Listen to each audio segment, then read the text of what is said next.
Buen día. Continuando con el ciclo dedicado al análisis de las ideologías, nos toca hoy referirnos a la encíclica Non Abbiamo Bisogno de Pío XI, que está dedicada formalmente a la Acción Católica de Italia y que constituye en la práctica una condena explícita a la ideología fascista. Esta encíclica es de 1931. Vamos a resumir la opinión del Papa contenida en esta encíclica. No tenemos necesidad de anunciar los acontecimientos que en los últimos tiempos se han desarrollado en esta ciudad de Roma, dice el Papa. Debemos satisfacer las obligaciones que el ministerio apostólico nos impone para con la verdad y la justicia. Ya muchas veces, venerables hermanos, de la manera más explícita y asumiendo toda la responsabilidad de lo que decíamos, hemos significado y hemos protestado contra la campaña de falsas e injustas acusaciones que precedió a la disolución de las asociaciones juveniles y universitarias de la Acción Católica. Disolución ejecutada por vías de hecho y con procedimientos que daban la impresión de que se actuaba contra una vasta y peligrosa asociación delictiva. Todo este lamentable conjunto de irreverencias y de violencias tenía que ser con una tal intervención de miembros e insignias del partido, con tal uniformidad de un extremo a otro de Italia y con tal condescendencia de las autoridades y de la fuerza de seguridad pública que necesariamente hacían pensar en disposiciones venidas de arriba, es decir, del gobierno. Hemos debido recordar estas cosas antipáticas y penosas porque se ha intentado hacer creer al público y al mundo que la deplorable disolución de las asociaciones tan queridas por nosotros se había llevado a cabo sin incidentes y casi como una cosa normal. Pero la realidad es que se ha atentado muy de otro modo y en las más vastas proporciones contra la verdad y la justicia. Si no todas, ciertamente las principales falsedades y verdaderas calumnias esparcidas por la prensa hostil de partido, entre paréntesis, la única libre y con frecuencia mandada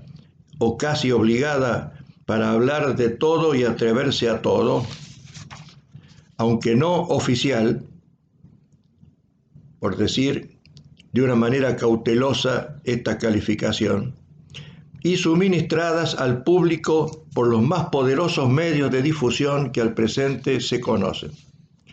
El mensaje en cuestión decía, entre otras cosas, que las revelaciones de la prensa, que era contraria del partido, habían sido confirmadas casi en su totalidad, en sustancia, por lo menos precisamente por el Observatorio Romano. La verdad es que el Observatorio Romano ha demostrado, cuando la ocasión lo requiere, que las pretendidas revelaciones eran otras tantas invenciones o en todo y por todo, o al menos en la interpretación dada a los hechos. Basta leer sin mala fe y con la más modesta capacidad de comprensión. El mensaje insiste en la negra ingratitud de los sacerdotes que se ponen contra el partido, el cual ha sido, dice, para toda Italia la garantía de una libertad religiosa. Es cierto, el episcopado y esta misma Santa Sede nunca han dejado de apreciar la importancia de todo cuando en estos años se ha hecho en beneficio de la religión y frecuentemente han manifestado vivo y sincero reconocimiento por ello.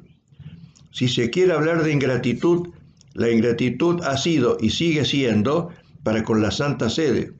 la de un partido y la de un régimen que a juicio del mundo entero ha sacado de sus relaciones amistosas con la Santa Sede en la nación y fuera de ella un aumento de prestigio y de crédito que a muchos en Italia y en el extranjero les parecían excesivos. como les parecía demasiado grande el favor y demasiado amplia la confianza por parte nuestra.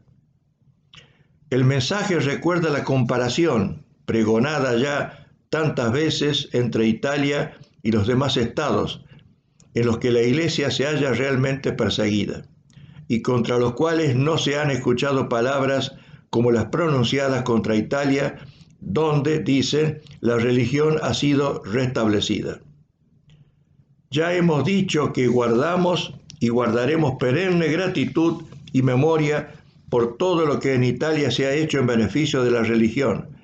aunque también en beneficio, si no simultáneo al menos no menor, y tal vez mayor, del partido y del régimen. Con indecible dolor vemos cómo en Italia y aún en esta nuestra Roma se desencadena una verdadera y real persecución contra lo que la Iglesia y su jefe consideran como más precioso y más querido en materia de su libertad y de sus derechos. Libertad y derechos que son también los de las almas, y más especialmente los de las almas de los jóvenes, particularmente confiados a la Iglesia y a su cabeza por el divino Creador y Redentor. Como es notorio y solemnemente hemos dicho, hemos afirmado y declarado que la acción católica, tanto por su naturaleza y su esencia, que es la participación y colaboración del Estado seglar en el apostolado jerárquico,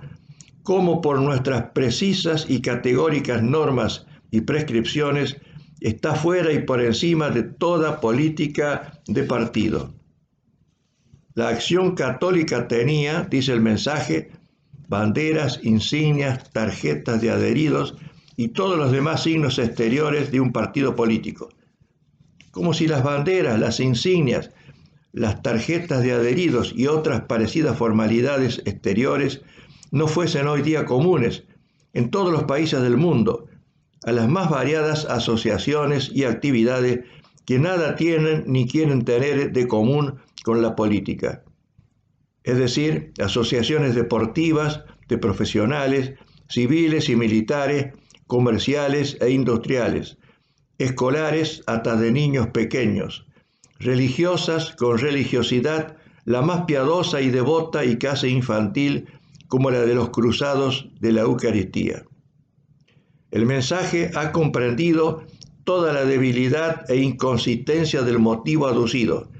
y como tratando de defender su argumentación, aún añade otros 3 nuevos motivos. El primero es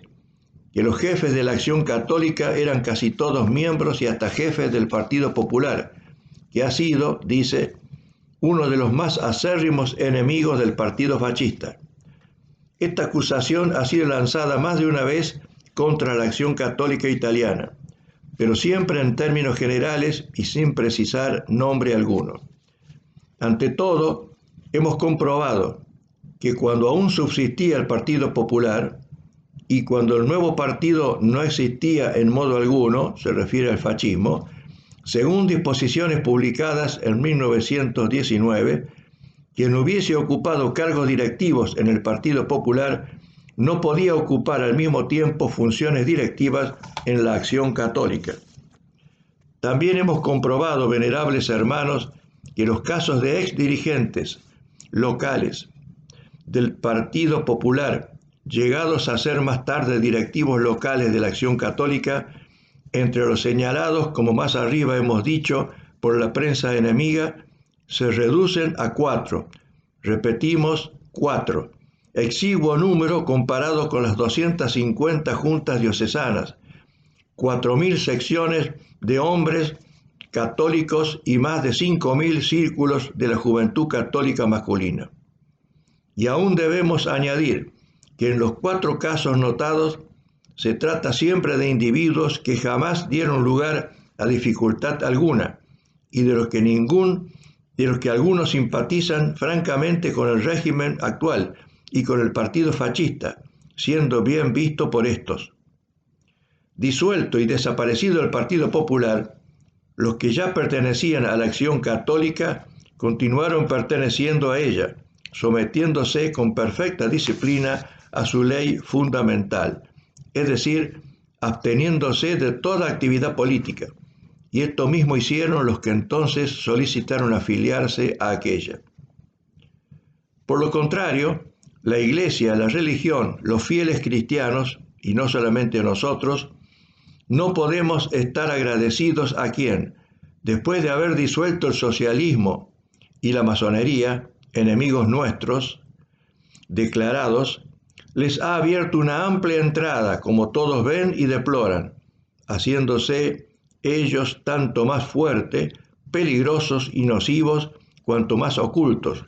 a la vez que más favorecidos por el nuevo uniforme.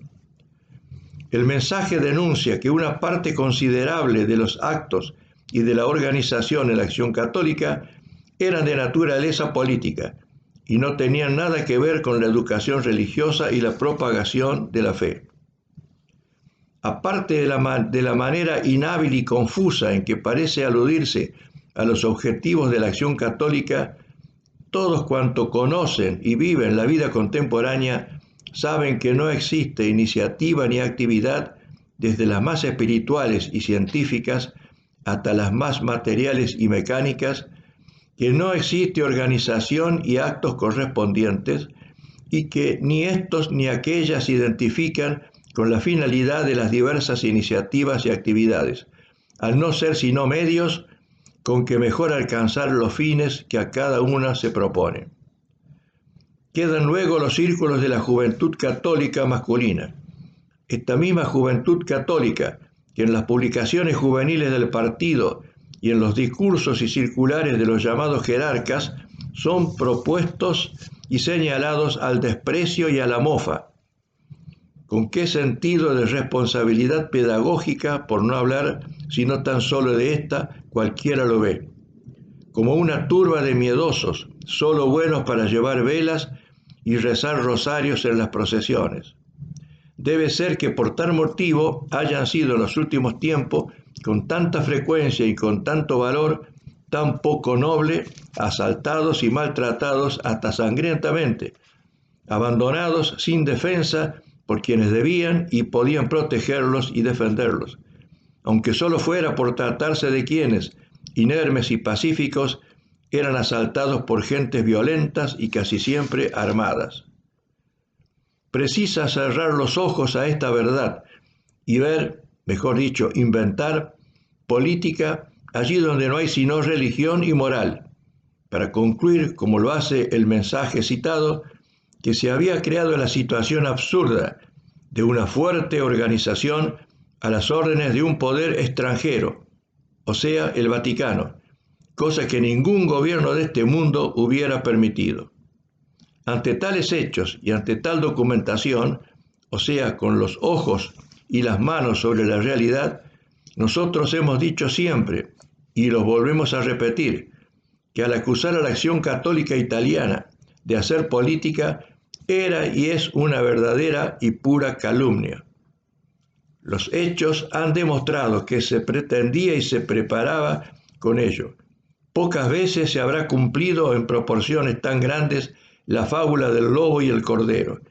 y la historia no lo olvidará. Por lo que toca a nosotros, seguros hasta la evidencia de estar y mantenernos en el terreno religioso, jamás hemos creído que pudiéramos ser considerados como un poder extranjero, y menos aún por católicos y por católicos italianos. Para afirmar, pues, que ningún gobierno del mundo hubiera dejado subsistir la situación creada en Italia por la Acción Católica, es necesario ignorar u olvidar absolutamente que la Acción Católica subsiste, vive y actúa en todos los estados del mundo,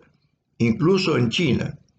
imitando frecuentemente sus líneas generales y hasta sus mínimos detalles a la Acción Católica italiana, y algunas veces con formas y peculiaridades de organización más acusadas aún que en Italia. En ningún país del mundo ha sido considerada jamás la Acción Católica como un peligro para el Estado. En ningún país del mundo la Acción Católica ha sido tan odiosamente perseguida. No encontramos otra palabra que responda mejor a la realidad y a la verdad de los hechos, como en esta nuestra Italia y en esta nuestra misma sede episcopal de Roma. Y esta sí que es verdaderamente una situación absurda, no creada por nosotros, pero sí contra nosotros. Y ahora una primera reflexión y conclusión. Todo esto no es sino un pretexto o una acumulación de pretextos. Más aún, nos atrevemos a decir que la misma acción católica es un pretexto. Lo que se pretendía y lo que se intentó hacer fue el arrancar a la acción católica y por medio de ella a la Iglesia la juventud, toda la juventud. Henos pues aquí en presencia de todo un conjunto de auténticas afirmaciones y de hechos no menos auténticos que ponen fuera de toda duda el proyecto, ya en tan gran parte realizado, de monopolizar por completo la juventud, desde la más primera niñez hasta la edad adulta, en favor absoluto y exclusivo de un partido, de un régimen,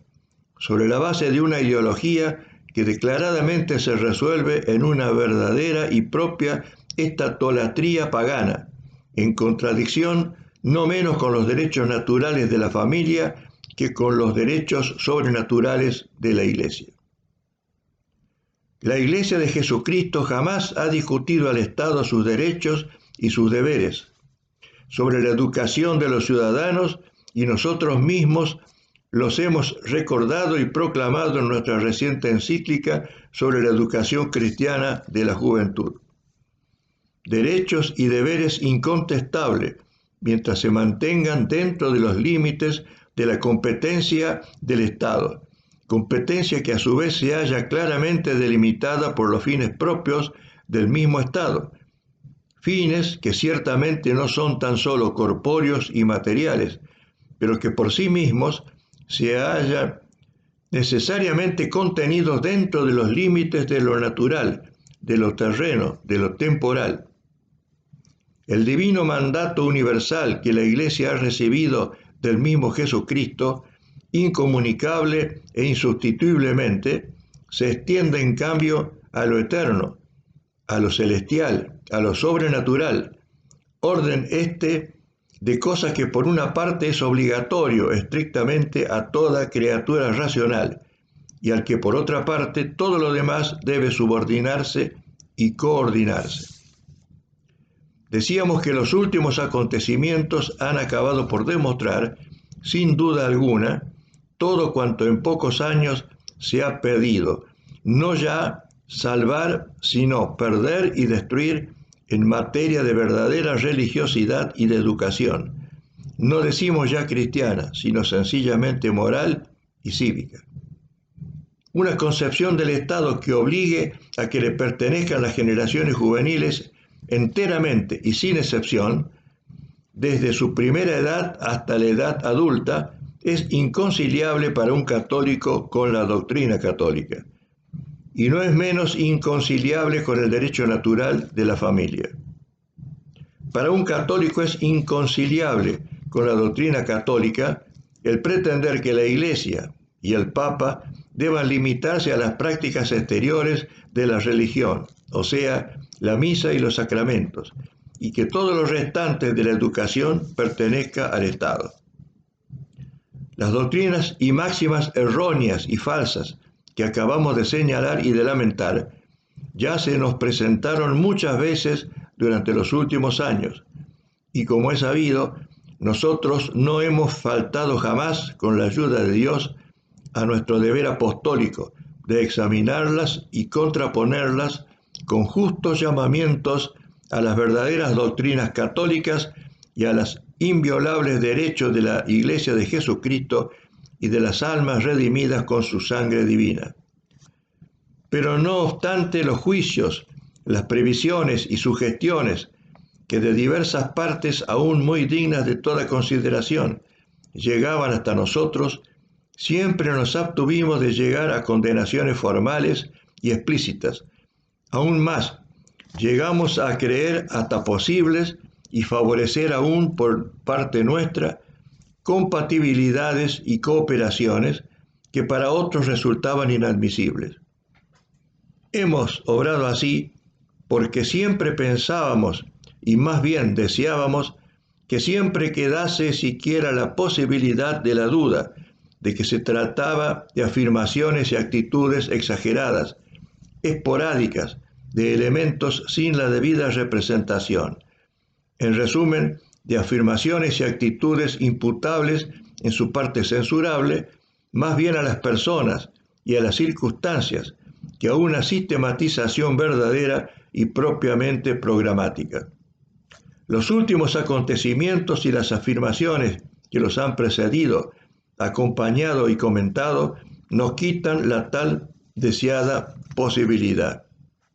Y tenemos ya que decir y decirlo que no se es católico sino por el bautismo y el nombre, en contradicción a las exigencias del nombre y a las promesas mismas del bautismo, cuando se adopta y se desarrolla un programa que hace suyas las doctrinas y las máximas tan contrarias a los derechos de la Iglesia de Jesucristo y de las almas, que desconoce, combate y persigue a la acción católica. O sea, en cuanto notoriamente tienen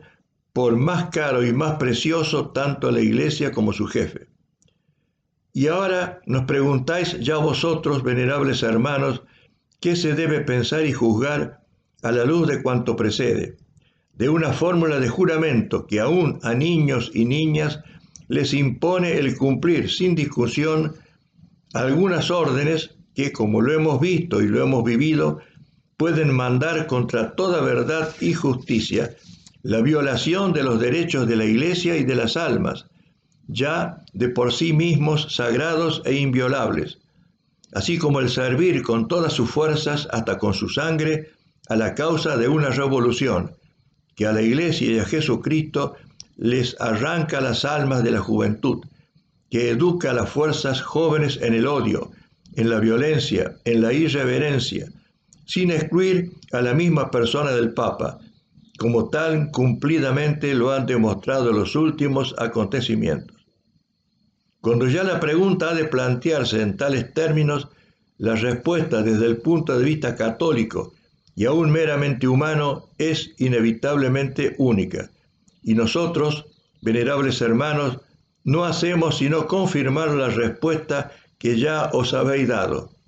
Tal juramento, tal como está formulado, no es lícito. Estas palabras se refieren al juramento que se exigían a todos los jóvenes italianos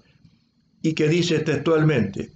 juro seguir sin discusión las órdenes del duce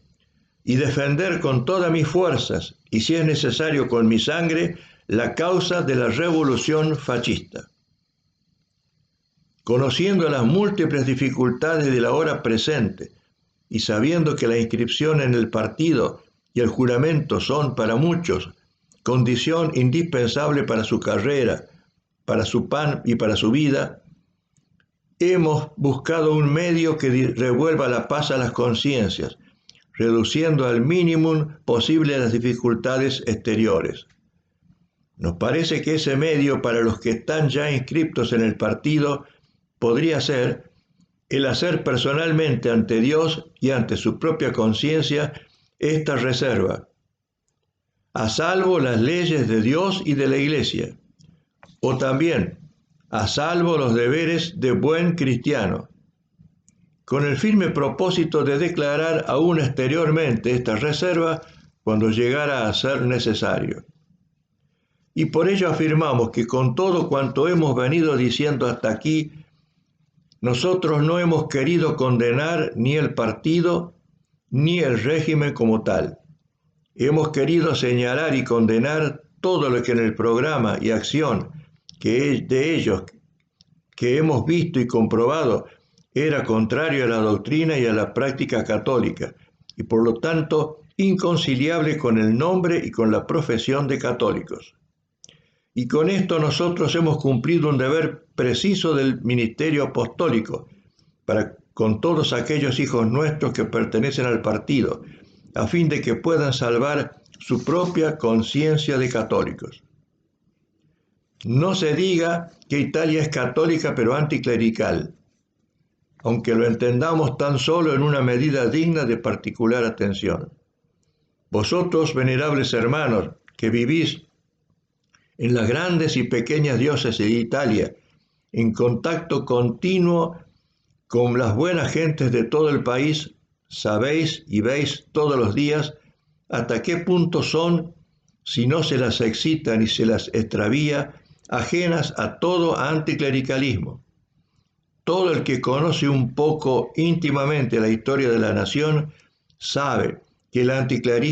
anticlericalismo ha tenido en Italia la importancia y la fuerza que le confirieron la masonería y el liberalismo que lo engendraron. En nuestros días, por lo demás, el entusiasmo unánime que unió y transportó de alegría a todo el país hasta un extremo jamás conocido en los días del Tratado de Letrán, no hubiera dejado al anticlericalismo medios de levantar la cabeza, si ya al día siguiente de estos convenios no se le hubiera evocado y alentado. Además, durante los últimos acontecimientos, disposiciones y órdenes le han hecho entrar en acción y le han hecho cesar, como todos han podido ver y comprobar. Y sin duda alguna hubiera pasado y bastaría siempre para tenerlo a raya la centésima o la milésima parte de las medidas prolongadamente infligidas a la acción católica y coronadas recientemente de la manera que todo el mundo sabe. De esta manera hemos tratado de resumir de forma asequible y sencilla para todos quienes tengan la paciencia de escucharnos esta encíclica Non abbiamo bisogno, en la que se rechaza el contenido programático del partido fascista y el gobierno correspondiente de Italia presidido por el Duce, es decir, por Mussolini. De esta manera terminamos el análisis de la segunda ideología condenada por la Iglesia y continuaremos en las próximas reuniones con el resto de las 4 ideologías condenadas por la Iglesia. Les agradecemos nuevamente la paciencia y los invitamos a continuar escuchándonos en las próximas entregas.